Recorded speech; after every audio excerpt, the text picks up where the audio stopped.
Still no answers in whether a school in Mount Charleston will reopen. A late-night school board meeting went over plans and then millions to repair the school damaged by last year's tropical storm. Crisis in the Classroom investigative reporter Tiffany Lane was at the meeting. She joins us with where the conversation goes from here.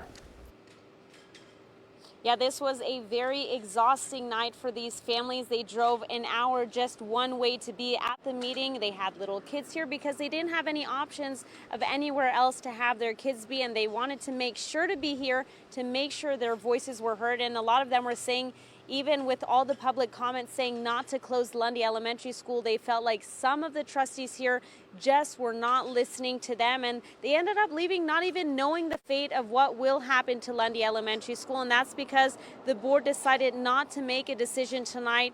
Now again, these community members came in large numbers, all wearing green, in order to make sure that they were visible and showing just how tight-knit their community is and how much Lundy means to that community.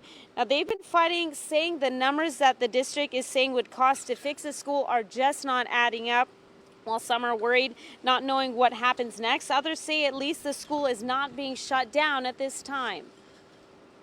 That was a small victory for us because that gives us time to hopefully meet with them, and hopefully they'll be more engaged with the community and let the parents be more involved in the solutions, because there wasn't even any opportunity in the past to even consider any solutions.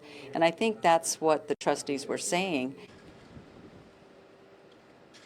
Now, since the school was temporarily shut down back in August because of the storm damage, some of these kids have been bused to Indian Springs Elementary School. It's an hour and a half one way in some cases. These kids are having to ride on the bus with middle and high school students. They're waking up at 5:30 in the morning to get on the bus that leaves at 6:15. This has been very concerning for these families, and the goal tonight for the district was, they were saying if they do close the school, those kids would permanently have to bus their kids to Indian Springs, and that's not sitting well.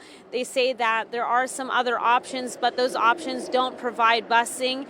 There might be some stipends in there to pay for kids going to some other schools, but this is just not sitting well with some of these families. Here's one parent who says she actually pulled her child from Indian Springs because the bus was not working out well for him.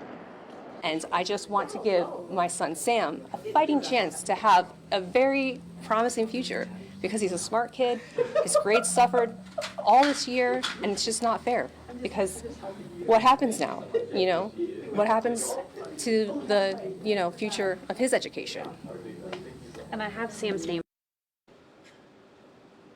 Now, on top of everything that happened tonight, we did have to have a recess at some point, and that's because the power actually went out, and this was in the middle of public comment as this debate was ongoing.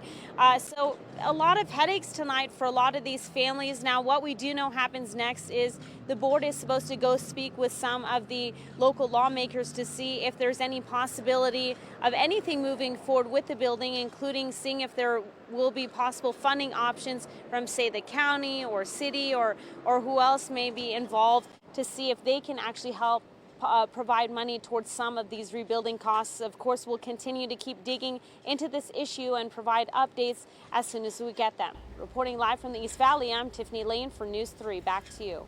All right, some new options out there presented tonight. Tiffany, thank you for that.